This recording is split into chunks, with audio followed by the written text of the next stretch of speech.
Desde la Facultad de Ciencias de la Educación de la Universidad de Sevilla, presentamos el eje transversal El cambio climático en el currículum de educación primaria. Contexto: ¿por qué y para qué?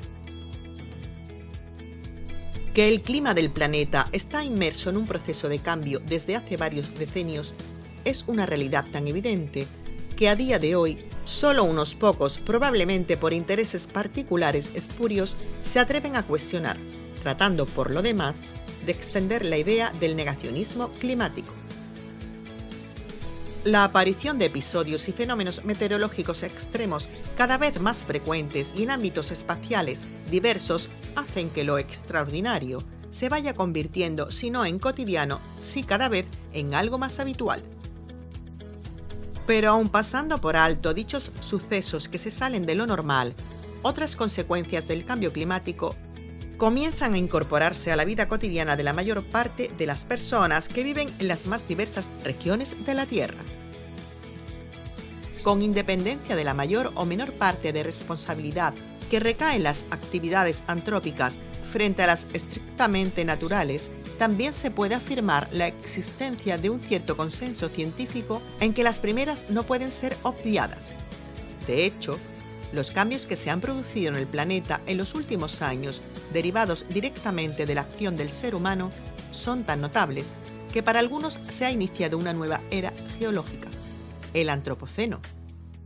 En septiembre de 2015, la Asamblea General de las Naciones Unidas adoptó la denominada Agenda 2030, pensada como un plan de acción a favor de las personas, el planeta y la prosperidad.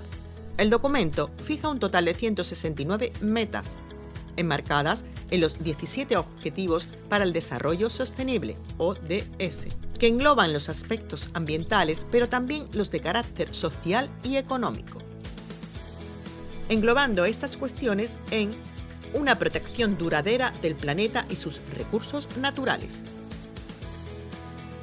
En coherencia con estos propósitos, la Agenda 2030 fija la que denomina Acción por el Clima, Objetivo 13 de los ODS, como una de las metas básicas de toda la estrategia.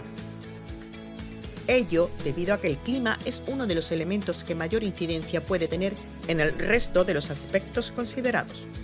En este sentido, en 2019 se publicó el informe del Grupo Intergubernamental de Expertos sobre el Cambio Climático, IPCC en sus siglas en inglés, en el que se trataba la importancia de no superar en más de 1,5 grados centígrados la temperatura media del planeta, tomando como referencia la existente en épocas previas a la Revolución Industrial. Por tanto, se afirma que el cambio climático afecta a todos los países en todos los continentes, produciendo un impacto negativo en sus economías, la vida de las personas y las comunidades. En este contexto de preocupación por las cuestiones ambientales, desde hace varios años se han ido incorporando al currículum de las distintas enseñanzas aspectos que tratan diferentes elementos relacionados, entre otros, con el cambio climático. No obstante, este proceso no ha estado exento de críticas por el desigual y, en determinados casos, poco riguroso tratamiento que se ha hecho de las consecuencias del cambio climático, tanto para las personas como para el planeta en general. La Comunidad Autónoma de Andalucía aprobó en 2015 el decreto por el que se establece la ordenación y las enseñanzas correspondientes a la educación primaria. Como desarrollo de dicha norma, se aprobó la orden cuyo objetivo es establecer el currículo aplicable a dichas enseñanzas en la región, orden de 17 de marzo de 2015, por la que se desarrolla el currículo correspondiente a la educación primaria en Andalucía. El preámbulo de la norma establece, entre otras cuestiones, la necesidad de considerar elementos transversales, los que tienen que ver con los valores que preparan al alumnado para asumir una vida responsable en una sociedad libre y democrática.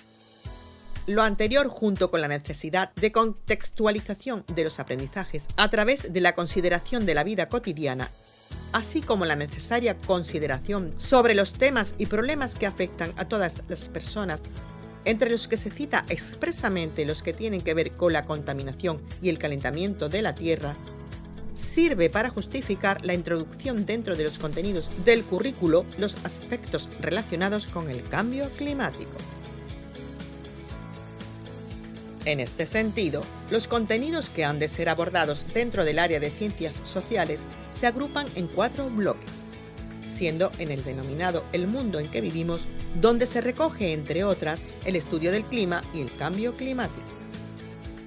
La justificación para ello se sustenta en los objetivos que se fijan en relación con esta área de conocimiento. En concreto, el que se refiere a la necesidad de contribuir activamente a su conservación y mejora, mostrando un comportamiento humano responsable y cívico, colaborando en la disminución de las causas que generan la contaminación, el cambio climático, en el desarrollo sostenible y el consumo responsable, mediante la búsqueda de alternativas para prevenirlos y reducirlos. Sobre la base de lo señalado hasta este punto, parece lógico pensar no solo en lo oportuno de introducir en el proceso de enseñanza-aprendizaje las cuestiones relativas al cambio climático, sino que, dado el escenario actual, además de oportuno, es necesario e imprescindible que dicha materia se incorpore de manera transversal. Según el IPCC, el cambio climático es entendido como un cambio en la situación del clima que puede ser identificada por cambios en la media o la variabilidad de sus propiedades, y que tales cambios persisten en un periodo de tiempo prolongado.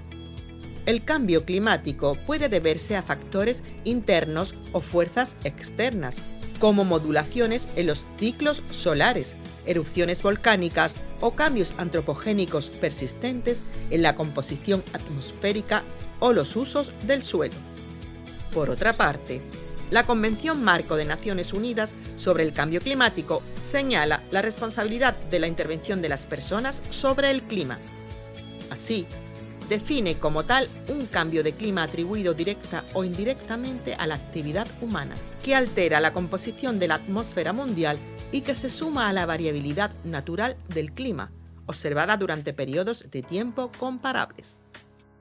Para ambos organismos, es indudable la responsabilidad del ser humano en el cambio climático, por lo que se hace necesario señalar de qué forma las personas podemos contribuir a la consecución de la mitigación de los efectos adversos del cambio climático. Según el IPCC, sería necesario, entre otras, la reducción de fuentes de gases de efecto invernadero, la reducción de emisiones de monóxido de carbono, óxidos de nitrógeno, compuestos orgánicos volátiles u otros contaminantes que alteren la concentración del ozono troposférico, que tiene un efecto indirecto en el clima.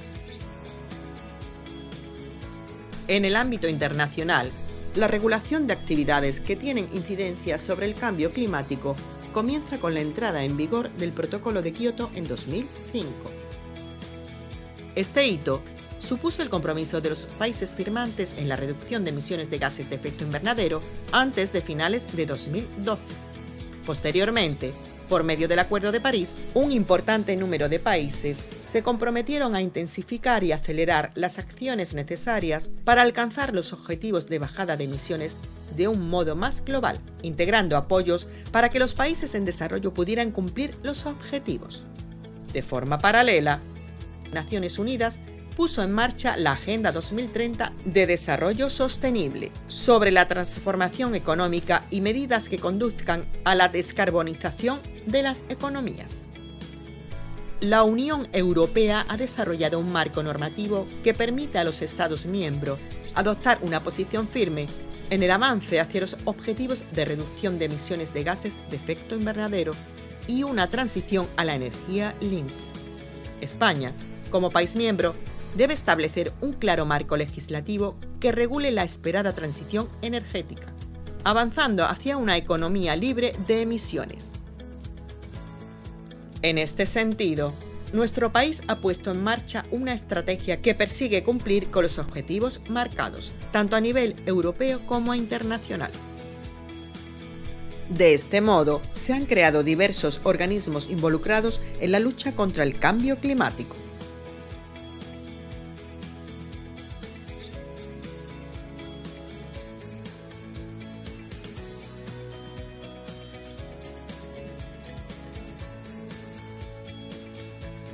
Actualmente, el Ministerio de Transición Ecológica y Reto Demográfico está elaborando una ley de cambio climático y transición energética. Este proyecto de ley plantea una serie de compromisos destacados. 1. Centrar la atención política en la lucha contra el cambio climático, con metas marcadas en 2030 y 2050, que desembocan en la neutralidad de emisiones a fin de este periodo. Para ello, integraciones fiscales que favorezcan la mitigación, un sistema financiero descarbonizado y unas administraciones en cabeza de las actuaciones bajas en carbono. 2. Garantizar la coordinación de las políticas sectoriales mediante la transversalización de acciones como políticas de I+D+I, políticas de la información sobre características de productos y servicios y políticas de educación. 3. Promover la transición justa de la economía española hacia la descarbonización mediante la cohesión territorial y social, identificando las zonas más vulnerables a los distintos efectos asociados al cambio climático, como la región mediterránea. 4. Asegurar la participación ciudadana, fomentar el entendimiento científico, coordinar entre administraciones y entidades sociales y económicas mediante los instrumentos de gobernanza adecuados.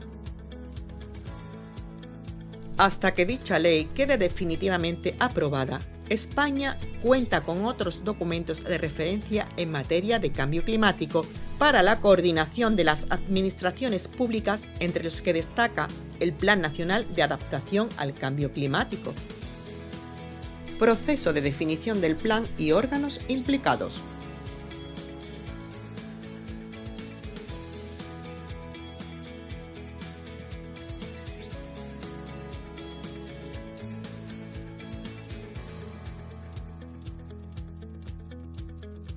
El cambio climático representa un reto global que es necesario atajar por distintos frentes, entre los que destaca la educación tanto universitaria como escolar. Para trabajar esta acuciante problemática en las aulas de las facultades de educación con futuros docentes de la etapa de primaria, distinguimos dos tipos de estrategias didácticas complementarias. Primero, el abordaje de esta compleja temática en las clases teóricas de distintas asignaturas. Y segundo, la elaboración de diseños curriculares integrados sobre este asunto en las clases prácticas. Para estudiar este tema sistémico en las clases teóricas, se puede implementar una metodología activa y participativa. Es conveniente dividir el abordaje teórico del asunto en tres partes. Una primera introductoria, una segunda de indagación y análisis y una tercera de conclusiones y síntesis. En las primeras clases se puede proyectar algún vídeo que plantee el problema o poner algún documental. En las siguientes clases se puede invitar a los estudiantes a que realicen una pequeña investigación de la problemática y elaboren un dossier. En tercer lugar, en las últimas clases, los estudiantes han de exponer sus trabajos a modo de flip classroom, aula invertida. Para el abordaje de este crucial tema en las clases prácticas, proponemos que el enfoque metodológico sea el aprendizaje basado en proyectos. Se trata de un enfoque pedagógico basado en la investigación y diseño de unidades didácticas interdisciplinares. Para abordar de manera innovadora esta compleja problemática en las escuelas, defendemos un nuevo enfoque didáctico dentro del emergente paradigma de educación global, que tiene como meta fundamental formar a los futuros adultos para una ciudadanía mundial. Siguiendo el planteamiento propugnado por López Ruiz 2019, proponemos organizar la enseñanza y el diseño curricular de los futuros docentes tomando como base los siguientes pasos. El primer paso es formular desde una perspectiva integral los objetivos tanto generales como específicos de cada área. A continuación, se elabora una red de problemas que recoge las principales cuestiones que se van a trabajar en la unidad didáctica global.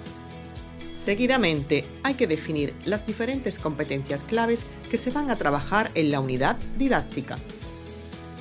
Después, se pide a los estudiantes universitarios que configuren un preliminar listado de tareas y actividades según sus propias concepciones pedagógicas. A continuación, se les solicita que organicen ese listado en función de las fases metodológicas que se exponen a continuación. A. Trabajar con las perspectivas del alumnado. Sugerimos que la unidad didáctica sobre el cambio climático se comience con diversas tareas y actividades que permitan introducir la temática y motivar al alumnado, así como valorar e intercambiar las ideas y experiencias previas. Es recomendable diseñar un cuestionario de ideas previas y poner algún vídeo introductorio o película de cine. B. Puesta en juego de nuevas informaciones. Se trata de planear tareas que cuenten con 4 tipos de fuentes de información: documentos impresos, medios audiovisuales, nuevas tecnologías y entidades del entorno local. Deben indagar distintos libros o cuentos, programas de radio o televisión, documentales, recursos digitales y expertos o instituciones de la ciudad. C. Consolidación, expresión y aplicación de los aprendizajes. Consiste en diseñar experiencias de aprendizaje donde el alumnado tenga la oportunidad de comunicar, aplicar y difundir los nuevos saberes y habilidades que han adquirido, y planear actividades donde el alumnado intervenga en su entorno cercano o incluso lejano.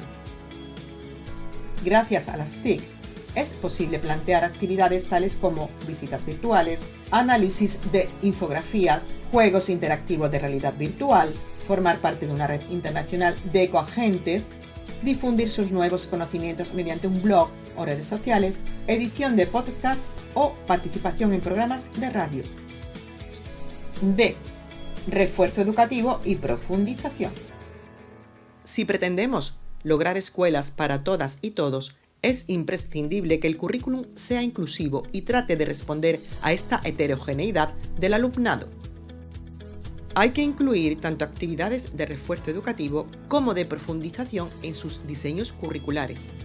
Las primeras se realizarían sobre todo en las áreas instrumentales para el alumnado con dificultades de aprendizaje, y las segundas se dirigen a los más aventajados que pueden seguir aprendiendo nuevos aspectos o dimensiones sobre el cambio climático.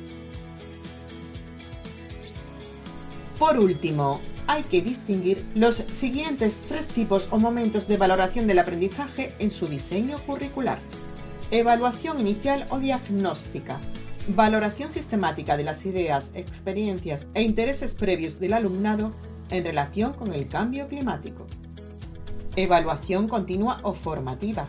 Se trata de detectar los obstáculos de comprensión o las dificultades de aprendizaje, prever qué tareas y actividades de las planeadas van a ser objeto de evaluación. Evaluación final o sumativa. Diseñen en una gama de técnicas que permita valorar la asimilación de conocimientos y la adquisición de las diferentes competencias claves. En definitiva, tampoco es usual que las maestras y maestros en formación contemplen en su diseño curricular inicial ni su propia autoevaluación ni la valoración de la programación, por lo que habría que incluir ambas.